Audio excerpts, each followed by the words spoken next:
Hi hello welcome back to my channel. இன்றைக்கி நம்ம ரொம்ப சிம்பிளான பிரேக்ஃபாஸ்ட் ரெசிபி பார்க்க போகிறோம். பட் ரொம்பவே ஹெல்த்தியான ரெசிபி. இது வந்து கால்சியம் ரிச் ஃபுட். ஸோ குழந்தையிலேருந்து பெரியவா வரைக்கும் இதை கண்டிப்பாக சாப்பிட்லாம். வாங்கோ ராகி தோசை பண்ணுறதுக்கு நமக்கு என்னென்ன பொருள் வேணும் அப்படிங்கிறத பார்க்கலாம். ராகி தோசை பண்ணுறதுக்கு 2 கப்பு ராகி, 1/2 கப்பு உளுத்தம்பருப்பு எடுத்துட்டுருக்கேன். இதை நல்லா களைஞ்சி அதில் இருக்கிற டர்ட்டெல்லாம் எடுத்துடுங்கோ. நீங்கள் ராகியை களைய அதோட தண்ணி வந்து நல்லா ப்ரௌன் கலரில் தான் வரும். ஸோ மினிமம் 3 to 4 டைம்ஸ் நல்லா களைஞ்சிக்கோங்க. எக்ஸ்ட்ரா தேவைப்பட்டால் கூட களைஞ்சிக்கோங்க. நீங்கள் தண்ணி விடும்போது ஓரளவுக்கு நமக்கு நார்மல் தண்ணி மாதிரி வர வரைக்கும் இதை நம்ம களைஞ்சி எடுத்துக்கலாம். இதை வந்து ஓவர் நைட் ஊற வச்சுடுங்கோ. இல்லை நீங்கள் காலம்புற ஊற வைக்கிறீங்க அப்படின்னா ஈவினிங் வரைக்கும் இது நல்லா ஊறட்டும். ஊறினதுக்கப்புறம் அதில் இருக்கிற தண்ணியை ட்ரெயின் பண்ணிவிட்டு வேணும்னா ஒரு வாட்டி தண்ணியை விட்டு களைஞ்சிக்கோங்க. இதை மிக்ஸி ஜாரில் 2 பேட்சாக அரைக்க தேவைப்படும். இல்லாட்டி ஒரே சமயத்தில் அரைக்க முடியாது.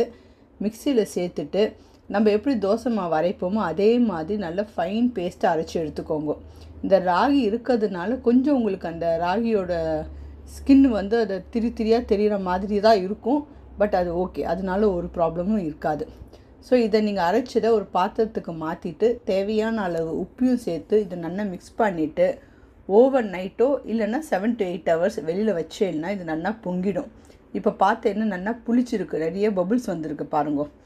இதை நல்லா கலக்கிட்டு உங்களுக்கு இப்போவே நீங்கள் தோசை வாக்க போகிறீங்கன்னா மாவை யூஸ் பண்ணிக்கோங்க. இல்லைன்னா உடனே இதை ஃப்ரிட்ஜில் வச்சுடுங்க. இல்லைன்னா இது ரொம்ப புளிச்சு போயிடும். இந்த மாவு வச்சு நீங்கள் நார்மலாக எவ்வளோ ஸ்பீடாக தோசை வாப்பேலோ அதே மாதிரியே வாக்கலாம். இது ரொம்ப ஈஸியாக தோசை வரும்.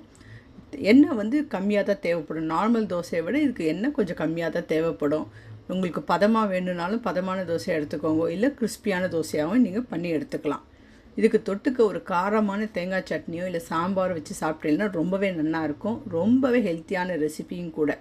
ஸோ இதை கண்டிப்பாக ட்ரை பண்ணி பார்த்துட்டு உங்களுக்கு எப்படி வந்தது அப்படிங்கிற ஃபீட்பேக்கை என் கூட ஷேர் பண்ணுங்க. இதோட டீட்டெயில் ரெசிபி என்னோடய வெப்சைட்டில் இருக்குது. அதோட லிங்க்கை நான் கமெண்ட் செக்ஷனில் கொடுத்துருக்கேன். அதையும் செக் பண்ணுங்க. தேங்க்யூ.